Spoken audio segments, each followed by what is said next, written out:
Bonjour et bienvenue à toutes et tous. J'espère que vous allez bien.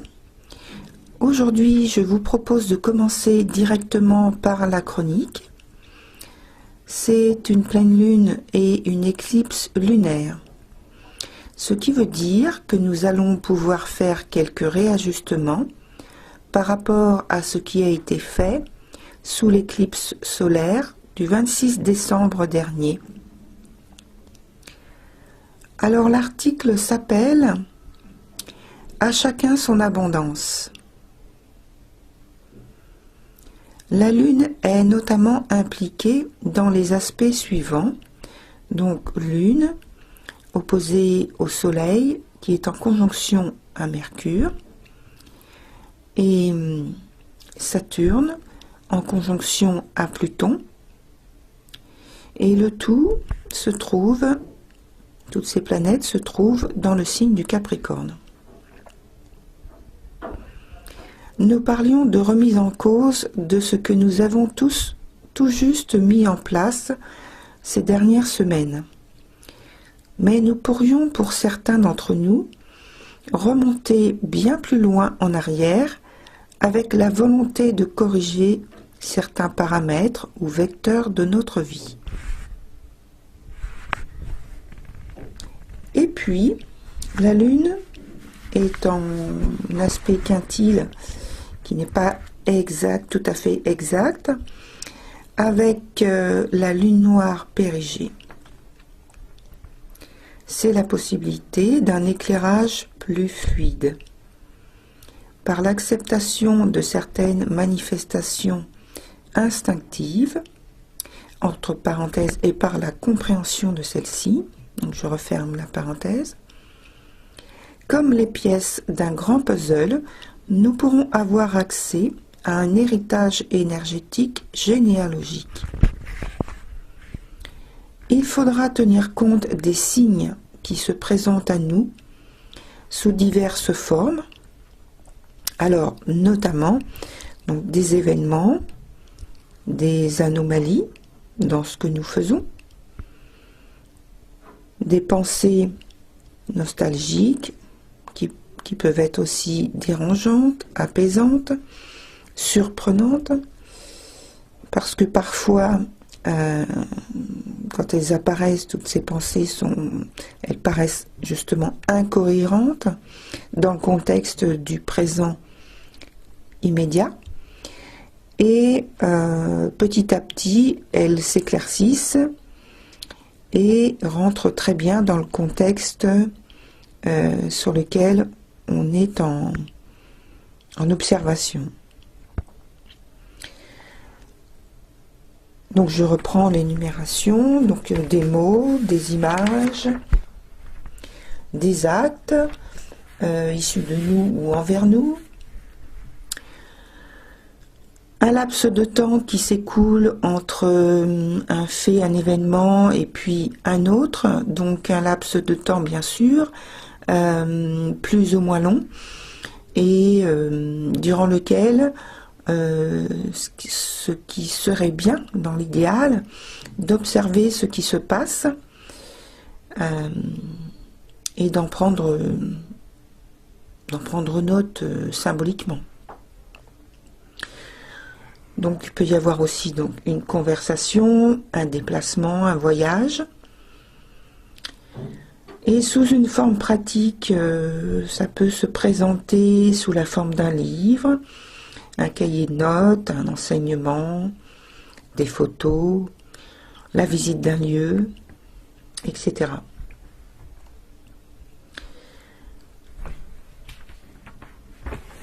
Donc toujours au sujet de la Lune, maintenant en aspect avec toujours la Lune noire périgée, qui se trouve dans ce zodiaque universel, ce thème universel, dans la maison 2, dans le signe de la Vierge. Pardon. À condition de faire preuve de rigueur et de persévérance, de discernement et d'une grande application dans la gestion de nos avoirs et ressources internes. Alors interne, je parle de physique, énergétique, intellectuelle. Voilà, je referme la parenthèse. Et externe, nous pourrons bénéficier de la lumière lunaire. Alors entre parenthèses, la lune, non pas la lune noire. Donc la lune qui perce la nuit et la guidance de son halo vers ce qui nous revient de droit. Nous pourrons, en nous assumant pleinement, sans ostracisme égotique, conforter notre projet de vie.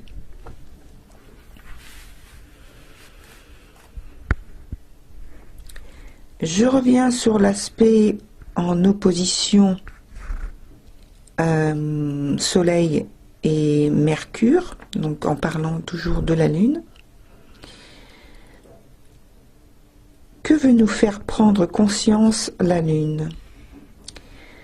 Comment exprimer notre volonté? Quel langage adoptons-nous pour nous affirmer? Qu'est-ce que nous acceptons? Qu'est-ce que nous désirons modifier par rapport à un passé plus ou moins récent?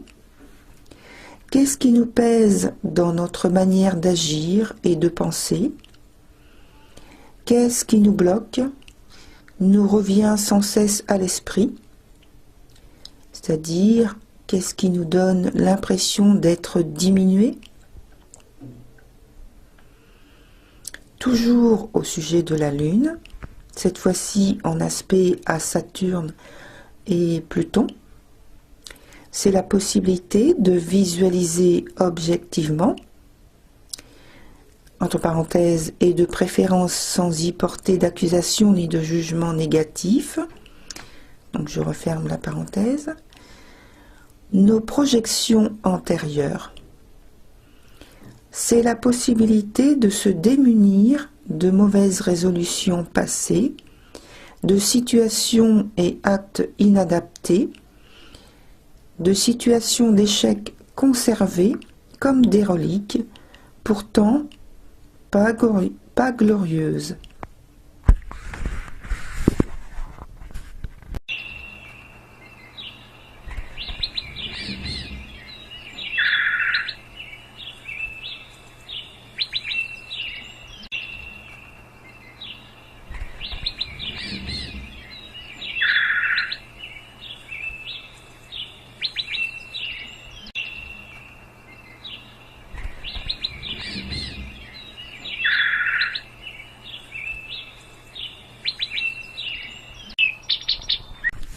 Ainsi, la Lune ouvre un grand éventail de possibilités et de scénarios que nous devons réviser et ajuster à ce que nous sommes aujourd'hui.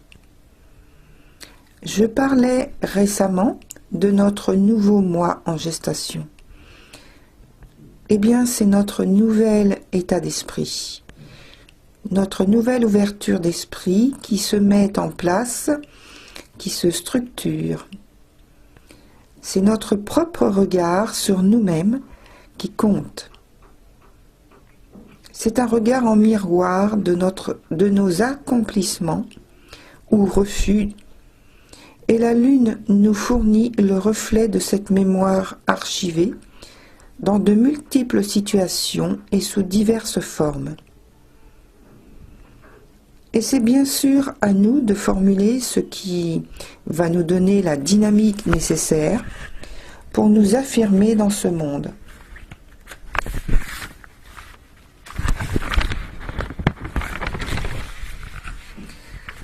La lune noire, apogée et Chiron sont toujours en aspect en conjonction.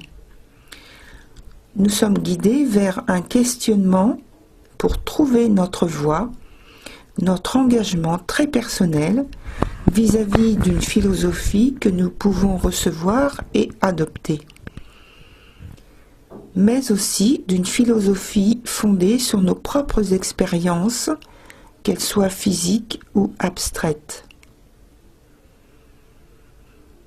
en trigone à Mars, qui vient stimuler et éveiller chez nous quelque chose pour voir qu'il existe une autre voie, ou bien qui nous permet de rénover des points de notre histoire ancienne sur lesquels nous pouvons désormais nous appuyer et renforcer notre sentiment de sécurité intérieure. On parlera donc de confiance en soi et de force intérieure ascendante. Avec Jupiter en conjonction à la queue du dragon, ensuite, dans cette formation, l'objectif est de savoir faire le ou des choix qui nous permettent de souscrire à une élévation, à une libération, à un détachement de problématiques non résolues par nos ancêtres. Des choix qui ont mené à des échecs, qui ont été abandonnés, refusés, rejetés, et d'en connaître la ou les raisons, ou bien qui nous demandent de reprendre le flambeau et de mener à terme un programme d'expression et de réalisation novatrice. Il nous suffira de consentir ou de refouler, à notre tour, pour X raisons, cette ou ces opportunités, qui normalement arrivent au moment opportun pour que nous expérimentions un contact informationnel des plus intimes.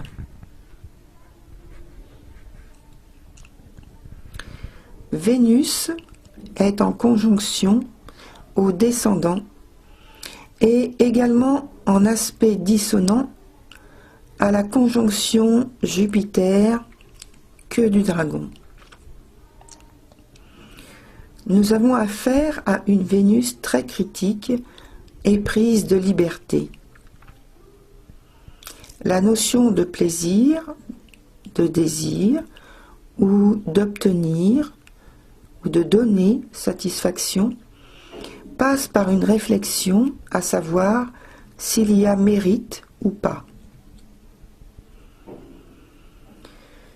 Mais cette façon d'envisager les choses risque au fond d'enfermer celui ou celle qui emprunte dans des conditionnements.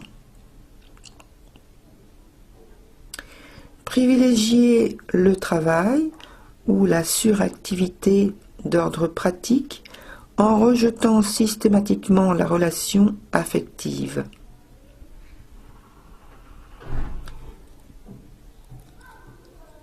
Vénus demande de payer un prix pour obtenir quelque chose en échange, donc il y a une idée de sacrifice.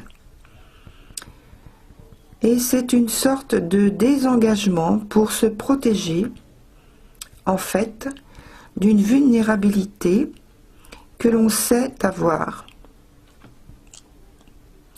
Pour éviter d'entrer dans ce type de fonctionnement, nous devons désengager les deux planètes l'une envers l'autre.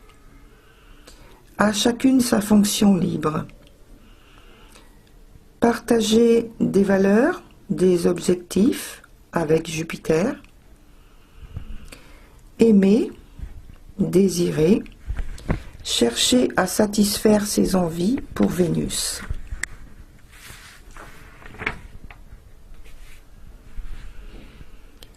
C'était Jenny pour la lecture de l'article de la pleine lune et éclipse du 10 janvier 2020. Merci de liker, de vous abonner et même de partager avec vos amis. Pensez à cliquer sur la cloche pour recevoir une notification dès qu'une nouvelle vidéo est postée. Prenez soin de vous, corps et esprit. Que la lumière qui anime vos âmes soit toujours votre guide et votre soutien. à bientôt pour le dernier quartier du 17 janvier 2020.